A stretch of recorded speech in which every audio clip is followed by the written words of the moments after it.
yéen a ngi teewlu seen bii di Liberté TV xibaar yi wóor te gaaw ci tàng-tàng bi ñu ngi lay ñaan nga daal di abonné wu te activer cloche de notification yi vidéo bu dëggu nga bokk ci ñu koy njëkk a am.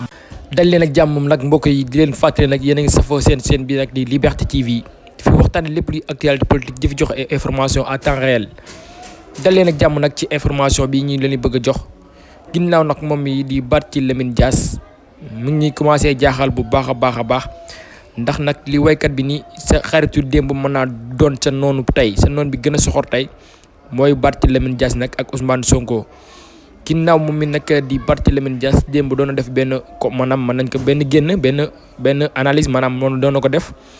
mais nag amul lu ci yàqul li nga xam te ne moom mooy Pastef ak kii di Ousmane Sonko lu nekk nag mu yàqu ko te boo fàttali ko Barthélémy Dias lii mu nekk nii mu maire Dakar bii nga xam ne nekk na ko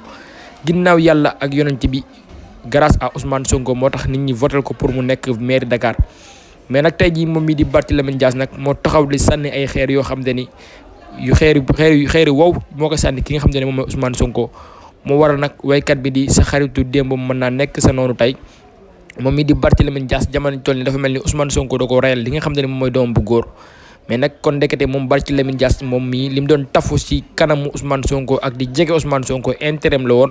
mais du loo xam te ni dafa bëgg Sénégal wala dafa bëgg Ousmane Sonko kon nag loolu am na ci politique ba léegi te am na ñi ñoo xam te ne ñi ngi tafu ci ay nit ba léegi seen intérêt moo leen fa bàyyi.